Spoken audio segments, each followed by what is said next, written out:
Afternoon all, Russ boy here. Hope you are all well and enjoying the break in the rain. We've got a little bit of sun today, a little bit of fresh air. So in fact, talking of fresh air, let's close the window because it's noisy. Birds are chirping. And I want to give you my undivided attention rather than listen to a lot of birds. So today, the best menu for you. What is it? What's the best thing you can eat throughout the day, every day, to ensure you hit your goals? Well, the honest fact is I don't know, because I don't know you that well. I don't know what your goals are at the moment, but I can give you some guidance.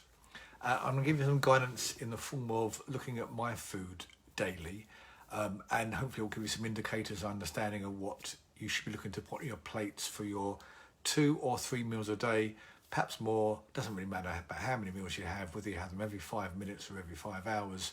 It has no bearing on your goals. But what goes on the plate does matter, and it matters a lot. So let's go through a typical day for me and for a lot of my clients, if I'm honest, because this is the sensible way to eat. So mornings, breakfast, breaking the fast. When should you have breakfast? Up to you. Now, personally, I don't have breakfast. I very rarely have anything for breakfast. My breakfast will be 1 or 2 black coffees. I would generally not have any sort of solid food until depending on what I'm doing throughout the day, but until at least after a workout. And if I'm not working out that day, then potentially 2-3 o'clock in the afternoon. So now it's 20 to 4, just checking the clock, 20 to 4, and I've just finished eating 10 minutes ago. So I started eating about 3 o'clock, and I've worked out today. So you get an idea that straight away you don't have to eat first thing in the morning if you don't want to. If you're not hungry and used to not eating, or you're too busy, you're running out the door, you're getting the kids ready, whatever it is, you don't have to eat first thing. You eat whenever you want. So let's assume that I've done training this morning, which I did do, and after training, what do I have? Well, it's a mixture of either a protein shake, because I want to get protein in, as so you should every meal, because it helps muscle recovery and muscle building, and when you're building muscles, you're burning fat. So you're going to get a protein in. So I did it as a form of a protein shake, because I put a bit of, it's a vanilla protein shake I use, it's a bit milkshakey, it comes out, lots of ice and water, and a little shot of coffee. But often I'll have something like Greek yogurt with blueberries. Again, lots of protein. Blueberries are great for you, great for what's I'm looking for, minerals and all that sort of lovely stuff in blueberries. And Greek yogurt is a great protein source with relatively low in calories. So that would be a sort of breakfast, although invariably if I'm going to have anything like that, it's usually around about 11:30. And all I've done before that is had a workout and a couple of black coffees. Then I got on to my second meal of the day. It won't be what traditional lunchtime is. As I say, I've just eaten at 3 o'clock, as do a lot of my clients. They find different times that suits them. So around that second meal of the day, or sometimes the first, it's going to contain protein. It's going to contain veggies, and depending on whether I've worked out that day, it may contain some sort of carb. So a typical lunch for me will be chicken. I do love chicken breast. With some broccoli or cauliflower or Brussels, which is my favourite veg, and potentially some rice. White or brown doesn't matter. And that makes up, so I've got protein, I've got veg, I've got carbohydrates. If I've not worked out that day or not worked out that intention like today I had quite a light workout, my lunch today was purely protein and veg. Lots of seafood. I had some courgette and onion and broccoli and what else am I missing? Brussels. And that was my lunch. So no carbs needed. Why have carbs if you don't need them? Carbs are perfect. Nothing wrong with carbs, but if you've not exerted much energy, you don't need to replace glycogen stores, you don't need to add carbs. They don't add a lot unless you need them for energy, but they do add a lot of calories. And if calories are king, which they are, you want to keep those calories low. So second meal of the day done, and then we're into the third meal of the day. Third meal of the day, I invariably don't have carbs because I invariably don't work out afterwards. So my main carb source comes either morning or some meal 1 or meal 2. Meal 3 is usually without carbs. Doesn't mean you can't have them, nothing wrong with having them. It's a preference.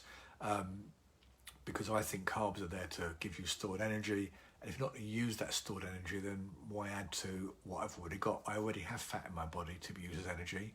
Why add more in? That's my thinking. And then what I'm going to have in the evening, I'm going to have protein and veg again. So white fish I do love. Chicken, we've already mentioned. Some sort of kebabs, a chicken and chorizo, or what else? Turkey is brilliant. there's a theme here. They're generally low-fat proteins.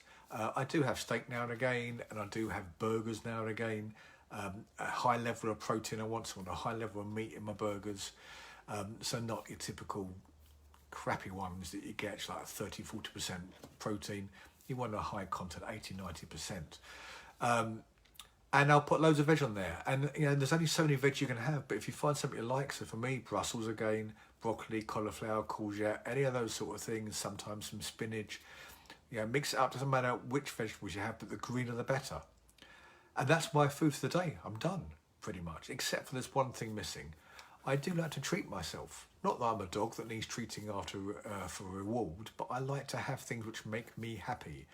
And whilst I don't have a particularly sweet tooth, I do find having eaten a lot of protein throughout the day and veg, that my palate gets quite heavy. I don't know how I can describe it.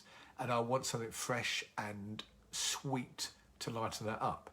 So because I count calories, if I've got the calories for it, and invariably I do, I'll have some sort of little ice cream on a stick, or I'll have a little piece of cake, something sweet. It's got to be sweet. A bit of chocolate, a little chocolate bar, like a 12 bar. But I'm not having a big massive one. I'm having something sensible. A couple of chocolate buttons are always hanging around because the kids have them. There's always something available which is sweet, which alleviates the heaviness I feel with protein. And I also have a nice glass of diet lemonade because it's got almost pretty much 0 calories in it. And that's my day. And all those meals, for me, will be round about 1,300 to 1,600 calories on a non-workout day. And that's perfect. That's all I need. I don't need more. I can always eat more, but who can't? But I know I've got enough nutrition, enough protein, enough veg in those meals to survive me for the day, to get me through the day. So that's it, and that's what I suggest for all my clients. You've got to get protein involved, you've got to get veg involved, carbs if and when, something nice because you like something nice. And if I couldn't have anything nice ever again, I wouldn't stick to this way of eating. It'll be too onerous. So find something that you enjoy and find a way to work it into your diet. You know, sometimes that could be, for me, having a pizza one evening, but missing a meal in the morning. So you can find things you can enjoy. You can eat whatever you want. I will have alcohol most weeks at some point, and I'll just fit it into my daily allowance. So it's not difficult, it's not onerous, and it's what you should be doing as well. Find what works for you. Eat good quality proteins, which are low in calories but high in protein. The better quality of the food, the less calorie dense it is, therefore the more you can get in. If you think McDonald's and the like and getting a meal from there, you could be doing 1,000 calories in a meal from them. Well, and for most people, that's 2/3 to a half to 2/3 of the calorie intake in one small meal, as opposed to having meals where they're going to be 400, 500, 600 calories. You can have 3 of those big full meals, and they'll look after you rather than be a hindrance to you and keep you fuller for longer. So guys, there it is. Your food for the day. Have a think about it. Think about where you may need help, where you may need some advice, plan on that. I'm happy to help you out with that. Just drop me a message and enjoy your day. But for now, Russ Boy, out.